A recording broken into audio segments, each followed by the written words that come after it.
Hi guys, this is another video by Darklink Does Math. The content in this video is geared towards 6th grade math standards. These videos are public so that my students may access this information easily, as well as anyone else looking for math help. I hope you find this video helpful. If you do not, I hope you can find what you're looking for elsewhere. There's a lot of information out there.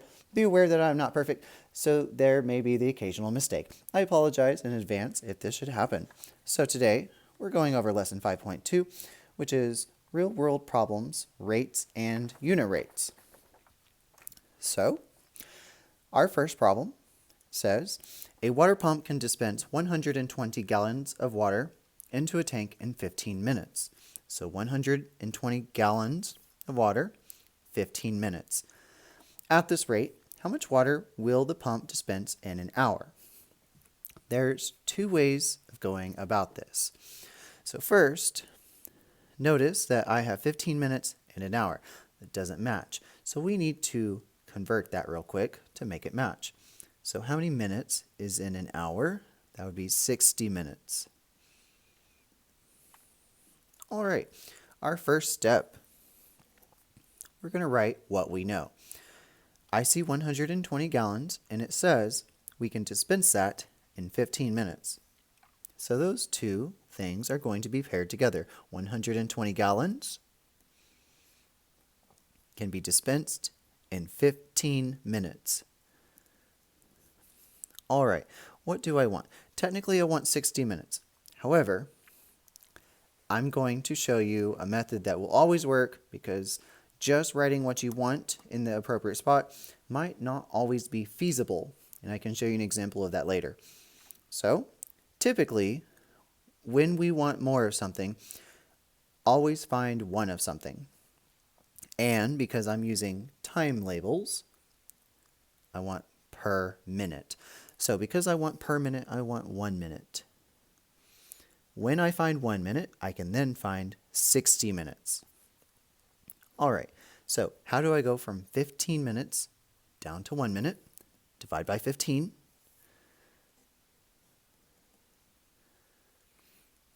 So this is again our first step. We're going to, and let me fix that. We're going to find 1 minute first. All right, so we're going to take 120, divide by 15, and we're going to get the amount of gallons that can be dispensed in 1 minute. Again, that's not our goal. Our goal is to find 60 minutes.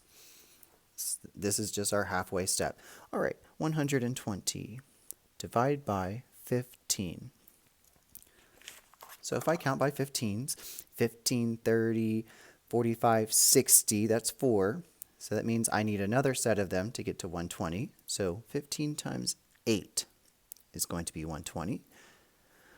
So 8 gallons can be dispensed in 1 minute. All right, because I found 1 minute, I can find out however many more I need. I need to find out how much water will a pump dispense in an hour. And again, that was 60 minutes. So again, once you find 1 minute, you can always multiply to find more. So that's our general rule. This will always work.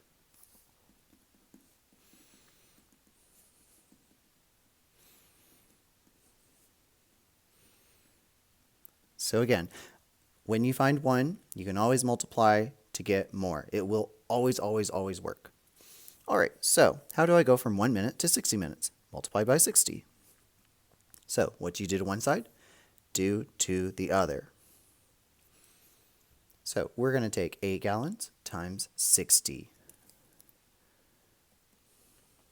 8 times 0 is 0. 8 times 6 is 48.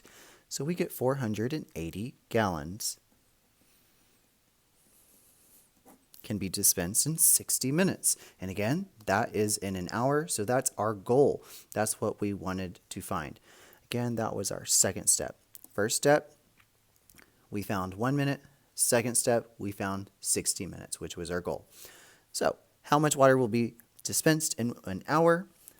We're going to say the pump will dispense 480 gallons.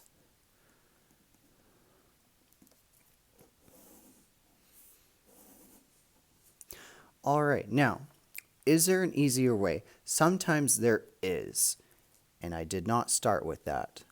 So I'm going to briefly show you how else this could have been approached. So again, we would start by writing what we know. We know that 120 gallons can be dispensed in 15 minutes. What do I want? Well, I really want an hour, which is 60 minutes. So let's just write it and see if I can immediately go to it. So I would say, do I know how to go from 15 to 120? And I don't really know. It's not super easy. I could probably do it maybe. Do I know how to go from 15 to 60? Absolutely. 15 times 4 is 60, meaning I could do this immediately. Multiply by 4. Do it on the other side. Multiply by 4. 120, 240, 360, 480. So 480 gallons. You'll notice I get my answer twice as fast as all of this work, right? Why didn't I do this? Well, the problem with this doesn't always work. So again, this does not always work. So why do something if I know it's not always going to work? So that's basically my reasoning. So, for example, why might this not work? Well, let's say my numbers just weren't nice. For example, maybe I don't have 15 minutes that goes into 60 nicely. Maybe I have 9 minutes. Well, I don't know how to go from 9 to 60 easily through multiplication or division. And I don't know how to go from 9 to 120 easily through multiplication or division. It's possible, but it's not going to be easy. So what would I do? I would need to divide by, well, if I had 9 minutes, I would divide by 9 to get 1 minute first, and then multiply by 60 to get more. So I would take 120 and divide by 9 and get whatever that is. It's probably going to be a crazy decimal or fraction answer, and then multiply by 60. So the point is, your numbers aren't always going to work out this nicely. So this doesn't always work. You might try it, but if it doesn't, this always works. Divide by whatever you need to get one of something, then multiply to get more of what you need. All right, our next practice problem. Mr. White painted an area of 450 square meters, and he used 6 liters of paint. Part A. What's the area painted using 1 liter of paint? So first, write what you know. I know that he painted 450 squared meters, which is m to the power of 2 for abbreviation. And he's going to use 6 liters of paint to do that. So those are my two things that match up. Next, what do I want? I want 1 liter. Well, that's perfect because typically you always want to find one of something first. And that's what this question is doing. It's taking us baby steps so we can do part B easily. So we're going to find 1 liter first. So how do I go from 6 to 1?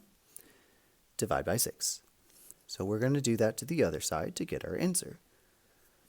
So 450 divided by 6. Let's do that off to the side. So 6 will go into 45 7 times. 6 times 7, 42. Subtract and get 3. Bring down 0. 6 will go into 30 5 times. 6 times 5, 30. Subtract, get 0. So 75 meters squared. That's how much can be painted using just 1 liter of paint. So that's going to be our answer. What's the area painted using 1 liter of paint? The area painted is 75 meters squared.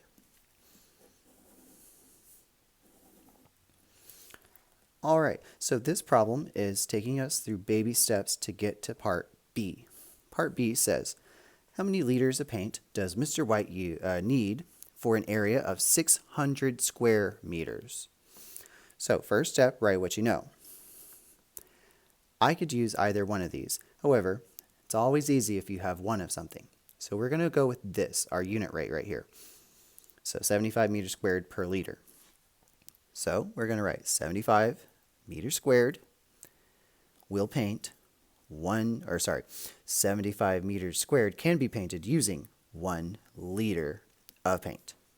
Now, what do I want? I want 600 square meters. So write 600 square meters on the meter squared side, which is the left, how I have it. All right, I want to know how much paint do I need? So first step, figure out which direction you're going to go in. Do I want to go from 75 to 600 or 75 to 1? I don't immediately know how to go from 75 to 600, but let's take a guess. 75 is close to 100. It's going to take 6 100s to make 600, so if I just overestimate, maybe 8, let's see. 75 times 8, is that going to be 600? 8 times 5 is 40. 8 times 7 is 56, 57, 58, 59, 60. Oh, perfect. 600. So, what does that mean? 75 times 8 is 600. So, what you do to one side, do to the other. 1 times 8 is 8. My label is liters.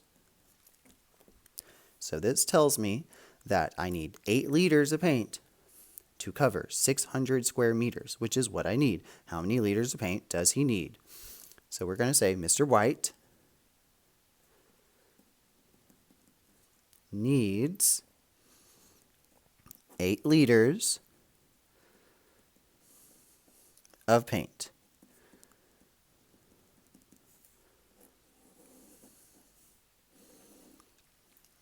All right, before we continue, going to address, let's say there wasn't a part A, and you had a question that said Mr. White painted an area of 450 square meters using 6 liters of paint, and it immediately asked, how many liters does Mr. White need for 600 square meters?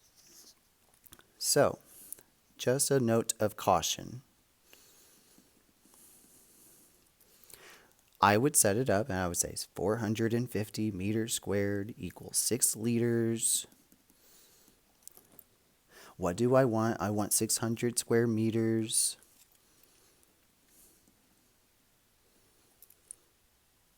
All right, then I would say, all right, do I know how to go from 6 to 450? Easily. Not really. Do I know how to go from 450 to 600? Easily. Not really. So, you know what that means? Not easy to do. So, that brings us back to this example right here. See, I could jump to what I wanted immediately. It was much faster than finding one of something and then finding what I needed eventually. So, again, this going right for the answer doesn't always work, as proven by this right here. So, what did this problem basically have us do? It's showing us that if we find one of something first and then multiply by how much we need, it's always going to work nice and easy. Going for the answer immediately doesn't always work. I know, so sad. All right, let's continue. All right, next practice problem. We've got a chart. It says the table shows the fees at a parking lot. First hour is free. Yay. Second hour, oh, you've got to be charged $1.75. Otherwise, you're not leaving.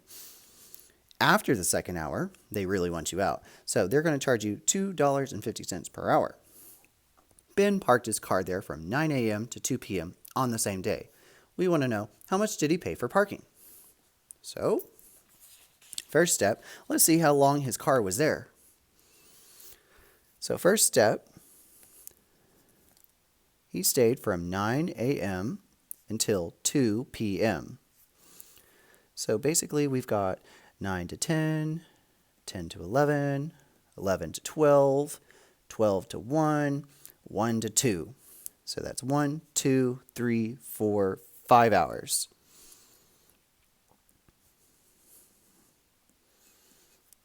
Next step, we have a chart that tells us how much it is for each and every hour. So second step, let's outline our hours. We've got our first hour, second hour, third hour, fourth hour, and fifth hour. Let's write how much each costs. First hour, free. So that's going to be $0. Our second hour. Second hour, it says $1.75. So the second hour fits into this category right here. So $1.75. Third hour. I don't see a third hour. However, it says after the second hour, so that would be the third hour, fourth hour, and fifth hour. It says $2.50 per hour. So that means each of them is $2.50. So $2.50 for that hour, $2.50 for that hour, $2.50 for that hour. So unless he takes his car out, he's going to be racking up a lot of, well, charges. So next, we're going to add those up for our total. 0, 0, 0, 0, and 5 is 5. 5, 10, 15, 16, 17, 18, 19, 20, 21, 22. Write your 2, carry your 2. 2, 4, 6, 7, 8, 9. Bring your decimal straight down. It's going to be $9.25. That's how much Ben has to pay if he wants to get his car out of that parking lot. So our answer is, how much did he pay for parking? Ben pays $9.25. All right, next problem.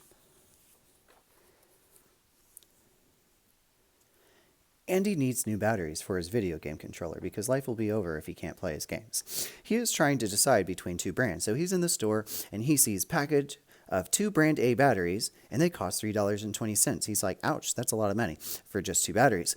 And he reads the package and it says the manufacturer claims the batteries are going to last for 20 hours. So like Andy's like, all right, if I pay $3.20, my controllers are going to last 20 hours before they're dead. Next, a package of 2 brand B batteries right next to it. They cost $2.80. And on the package, the manufacturer claims the batteries will last for 14 hours. So Andy's got a dilemma. He can pay more, seemingly, and get 20 hours of pure enjoyment on his video game with his video game controller.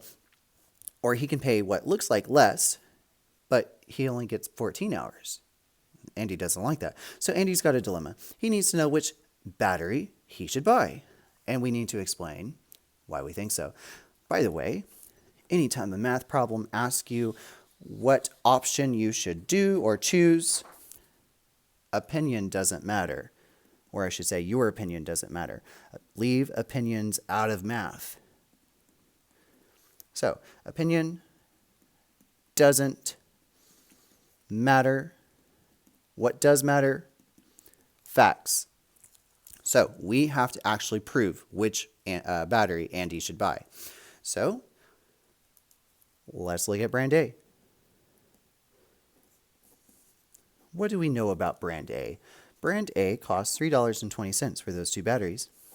And he's going to get 20 hours worth of juice for his video game controller. So $3.20 will get you 20 hours of life. What do I want? Do I want per dollar or per hour? If you ever have time, if there's time,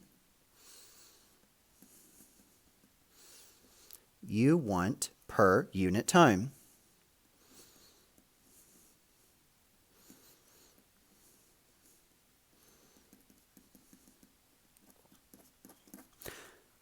So again, if you see a time label, you want per unit time. That means if you see years, you want per year. If you see days, you want per day. If you see hours, you want per hour. If you see minutes, you want per minute. So I see a time label. That means I want one of those. I want per hour. So I want 1 hour.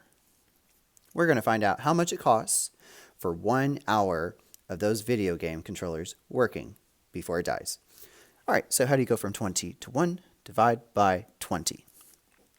So take $3.20, divide by 20, and you'll find out how much money it takes per hour to charge up those controllers.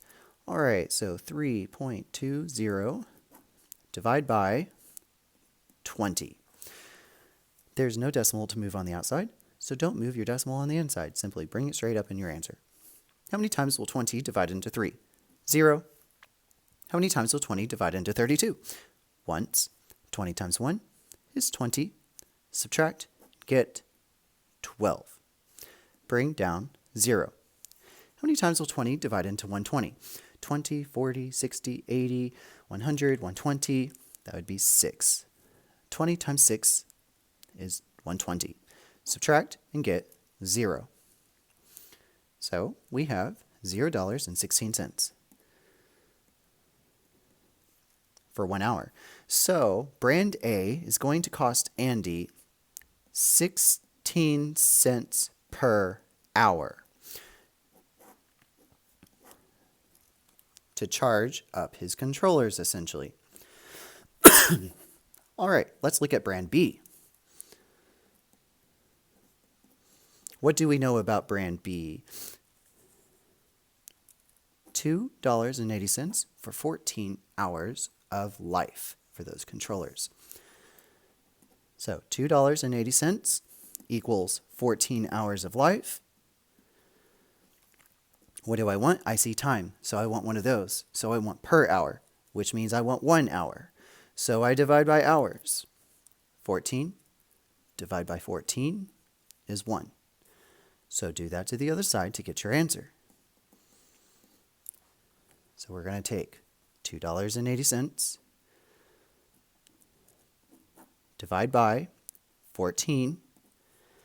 There's no decimal on the outside, so we don't need to move anything. Simply bring your decimal straight up into your answer and start dividing. 14 will divide into 2, 0 times. Too big, won't fit. 14 will divide into 28 twice. 14 times 2 is 28. Subtract and get 0. Bring down your 0. 14 will divide into 0, 0 times. 14 times 0 is 0. Subtract, and you still get 0. All right. 20 cents is equal to 1 hour. So if Andy buys brand B batteries, he's going to be paying 20 cents per hour to charge up those controllers. So which battery should Andy buy? Well, which one's cheaper, 16 cents per hour or 20 cents per hour? I'm pretty sure Andy would rather pay 16 cents for each and every single hour he gets to use his controllers versus 20 cents. Sure, he might have to pay what looks like more at the beginning, but it's going to benefit. He's going to save 4 cents for every hour of playtime he gets to, use his controllers. All right, so which battery should Andy buy? Andy should buy brand A batteries. Why? Because they cost less per hour. Again, leave your opinions out of math. It should be based on facts. The fact is, brand A costs 16 cents per hour, brand B costs 20 cents per hour. So you compare them side by side, brand A is better. It's cheaper. Doesn't look like it, but that's how the companies get you to buy, and pay more. They try to trick you. I know, so sad. All right, let's move on. Last example. We've got this nice graph here. Gabriel saves an equal amount of money every week. He's got a goal. The line graph shows the total amount of money Gabriel saves in 8 weeks. I know, dedication. Writing a graph to figure out how much money you're going to save. Wonder what he's saving up for. A, how much does Gabriel save each week? Each week means 1 week. So what are we going to do with that information? Well, I'm going to look for 1 week. Week is on our x-axis right here. So I'm going to find 1 week. 1 week is right there. And I'm going to go up and see where it hits the line. All right, what is that number? Well, I don't know.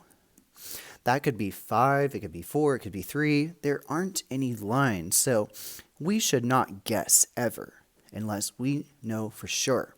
So we don't know what that number is. So could I look at one of the other weeks to see if it lines up perfectly? So let's look at the second week. So I go up on the second week. It hits the line right there. I go over to the other axis. Oh, it matches up perfectly with 10. So that means 2 weeks is $10 saved. So that's what we're going to start by writing. 2 weeks equals $10 saved. What do I want? I still want to know how much he saves each week, meaning 1 week. How do you go from 2 to 1? Divide by 2.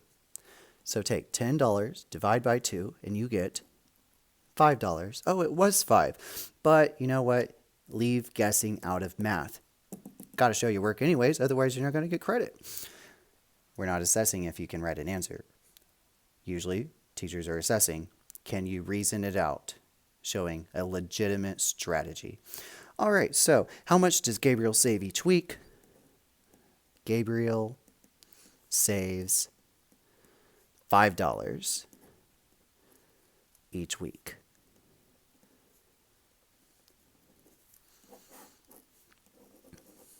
All right, last problem. How many weeks will Gabriel take to save a total of $80? Well, let's see if our graph will answer that. $80. I go up and try to find $80. Oh, it's not up there. So you'll notice our graph is only limited. Graphs are very useful because if you were able to extend them further, or your line, basically it shows the future. I really should have used a ruler for that. It's very bad. All right.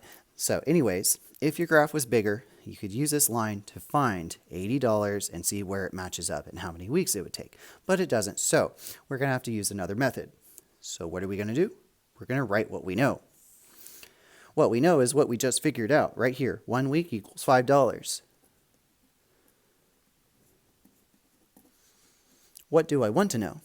Well, I already know one of something, so I just multiply to find more of something. What do I want? I want $80. Well, Gabriel does. How do you go from 5 to 80? Let's see. 5 times 12 is 60. So I need 65, 70, 75, 80. I need 4 more. All right, so 16. 5 times 16 is 80. So what you do to one side, do the other. What's 1 times 16? 16 weeks. So how many weeks will it take Gabriel to save a total of $80? It will take Gabriel 16 weeks to save $80. So if he's willing to wait approximately 4 months for whatever he wants to buy, go for it. All right, I hope this has helped with using unit rates to solve various word problems. If it hasn't, there's a lot of other information out there. You all have a great day.